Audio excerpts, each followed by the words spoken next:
Coconut মালাই ice cream.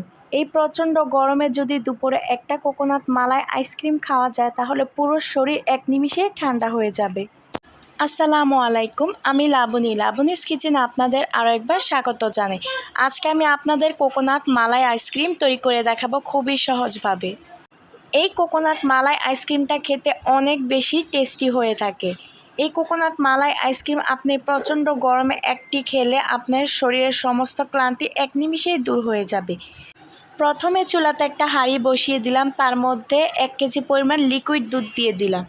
দুধটা কিন্তু অবশ্যই ফুল ক্রিম দুধ হতে হবে। আপনি চাইলে যে কোনো ব্র্যান্ডের দুধ এখানে নিতে পারেন। এখানে আমি বড় চামচের 2 চা চামচ উঁচু করে গুঁড়া দুধ দিয়ে দিচ্ছি। এখন দিয়ে দিচ্ছি 1 চা চামচ উঁচু করে কর্নফ্লাওয়ার। অবশ্যই কিন্তু একটু বেশি করে কর্নফ্লাওয়ারটা দেওয়ার চেষ্টা করবেন, মানে প্রায় 1 চা চামচ উঁচু করে দিলেই হবে। এখন দুধের সঙ্গে গুঁড়া দুধ আর কর্নফ্লাওয়ারটা ভালোভাবে নেড়েচেড়ে মিশিয়ে নিচ্ছি। এই কাজটি কিন্তু আপনাকে চুলাটা অফ রেখেই করতে হবে। চুলাটা যদি অন করে এই কাজটি করেন তাহলে কিন্তু কর্নফ্লাওয়ারটা দলা পাকিয়ে যাবে। এখন চুলাটা আমি অন করে দুধটা জাল করে নিব। দুধটা জাল করে আমি আধা কেজি পরিমাণ করে নিব। দেখতে পাচ্ছেন দুধটা থেকে কিন্তু বলক চলে এসেছে। আর দুধটা কিন্তু অবশ্যই ঘন করে নেবেন। এখানে গুঁড়া দুধটা দেওয়ার কারণে কিন্তু দুধটা অবশ্যই ঘন হয়ে আসবে। এখন এখানে আমি প্রায় হাফ কাপের মতো চিনি অ্যাড করে দিচ্ছি। চিনিটা অবশ্যই আপনারা আপনাদের টেস্ট অনুযায়ী দিয়ে নেবেন। আপনারা যদি বেশি চিনি খেতে পছন্দ করেন তাহলে চিনির পরিমাণটা আরেকটু বাড়িয়ে দিতে পারেন। এখন দুধটা ভালোভাবে জাল করে আমি ঘন করে নিব। আর কর্নফ্লাওয়ার দেওয়ার কারণে কিন্তু দুধটা এমনিতেই ঘন হয়ে যাবে, আপনারা দেখতে পাচ্ছেন। এখানে আমি হাফ কাপ নারকেল কোড়ানো নিয়েছি, দেখতে পাচ্ছেন। এখন এখান থেকে আমি কিছুটা দুধ এই নারকেল কোড়ানোতে দিয়ে দিব।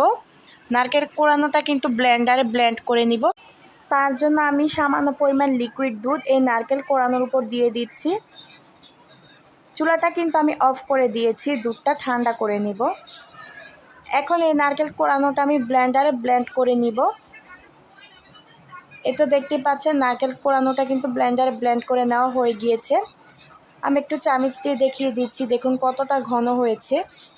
এই কোকোনাটটা মেশানোর পরে কিন্তু এই জিনিসটা আরও ঘন হয়ে আসবে দুধটা, আর খেতে কিন্তু অসম্ভব মজাদার লাগবে এই কোকোনাট মালাই আইসক্রিম। এখন নারকেলের দুধটা এই দুধের সঙ্গে ভালোভাবে নেড়েচেড়ে মিশিয়ে নিচ্ছি। চুলাটা কিন্তু আমি আগে থেকে অফ করে দিয়েছি। মেশানো হয়ে গিয়েছে আমার। এখন একটা আইসক্রিমের মোল্ড নিয়ে নিলাম, তার মধ্যে একটি চামচের সাহায্যে আমি এখন দুধের মিশ্রণটা সবগুলো আইসক্রিমের মোল্ডে দিয়ে দিচ্ছি। আপনারা চাইলে যে কোনো আইসক্রিমের মোল্ডে নিতে পারেন। এখন আমি এটা কাঠি দিয়ে ঢেকে দিচ্ছি। আপনারা চাইলে কিন্তু আইসক্রিমের কাঠিও এখানে দিতে পারেন। এখন 8 থেকে 9 ঘন্টার জন্য আমি ডিপ ফ্রিজে রেখে দিব। যে পর্যন্ত আইসক্রিমটা না জমবে সে পর্যন্ত কিন্তু ডিপ ফ্রিজে রেখে দিতে হবে। তো 8 থেকে 9 ঘন্টা পর আমি ডিপ ফ্রিজ থেকে আইসক্রিমের মোল্ডটা নামিয়ে আপনাদের দেখিয়ে দিচ্ছি। দেখুন একটা আইসক্রিম বের করে কতটা সুন্দর হয়েছে, আর খেতে তো অসম্ভব মজাদার এই কোকোনাট মালাই আইসক্রিম।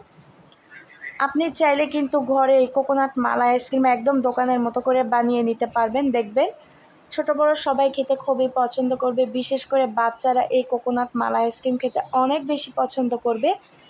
যেহেতু এখন প্রচণ্ড গরম চলছে, আর এই গরমের দুপুরে যদি একটি কোকোনাট মালাই আইসক্রিম খেতে পারে তাহলে মন প্রাণ দুটো একদম ঠান্ডা হয়ে জুড়িয়ে যাবে। আজকের আমার এই আইসক্রিমের রেসিপিটি ভালো লাগলে প্লিজ একটি লাইক দিয়ে আমার চ্যানেলটি সাবস্ক্রাইব করে দিবেন। তো আজকের মতো এখানে বিদায় নিচ্ছি। সেই পর্যন্ত সবাই ভালো থাকবেন, সুস্থ থাকবেন। আল্লাহ হাফেজ।